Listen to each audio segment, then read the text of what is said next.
this is the basic interface of Powermill Ultimate 2020. And if you have already used any product of Autodesk, you will be familiar with this interface. Most of the Autodesk product have the same interface like this. Here on the top we have so many panels. These are all panels, and at home most of the commands we can use from this. Okay, and this is the Explorer.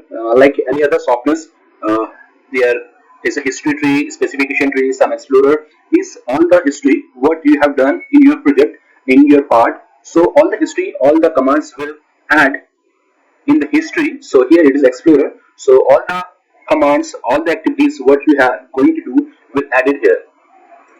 See, all the toolpath you can find here. We can show, hide, or anything we can do, and all the tools here, and the boundaries, pattern, and feature group, and the stock, model, label, workplane, each and everything what you are going to do will add here. Or if you are close this, if you close this Explorer accidentally, so we can show it with this view, and here we have this Explorer. You can switch on it and display this Explorer again with this user interface. Okay, and here we have the status. If you will switch off this one, the status will switch off, and you can activate it with this.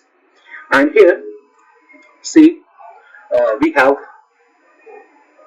workplane tool. You can create your workplane with this. This panel have all the options related to the workplane. And block, we can create the block here. And here we have the tools. See, we have the separate block for the tools. And toolpath, we have some toolpath here, and toolpath we can get from here, or we can get toolpath here. Okay, see, this is the toolpath strategies panel. We can modify, we can create, we can change, make the changes in the toolpath from this panel. And like this, we have so many options. We have like simulation, and here workplane, and whole feature, pattern, boundaries. The pattern boundaries you will get here. See, pattern boundaries are all here. And this is the view cube. Just click on the view cube, it will orient your view, and here is the view toolbar.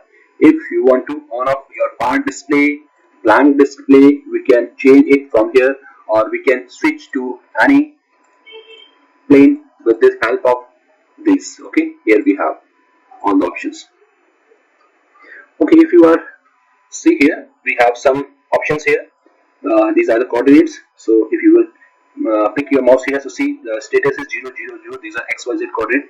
This machine 0 is this. So if you will pick, keep your mouse on this work plane, so it will show you the coordinate.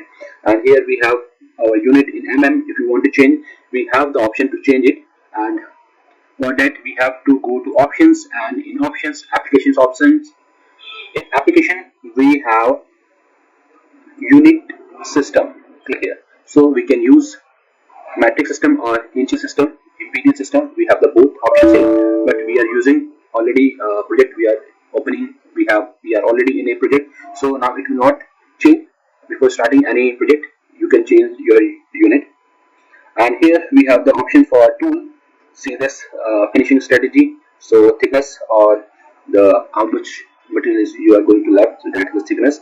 And here you will find the curve thickness, and here it is the diameter, and here it is the tip radius. So this is a status toolbar. It will show you the basic information, status of your project, your tool, and these kind of things.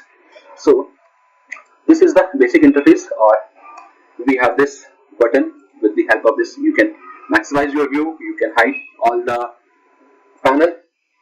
Okay, and here from the new we have this kind of information. You can add your programmer, customer, part, order, name, text. Okay, so these are the basic thing. Open. So here we can open any previous project and save, import, export. We can use all these things. Okay, so this is a basic introduction about the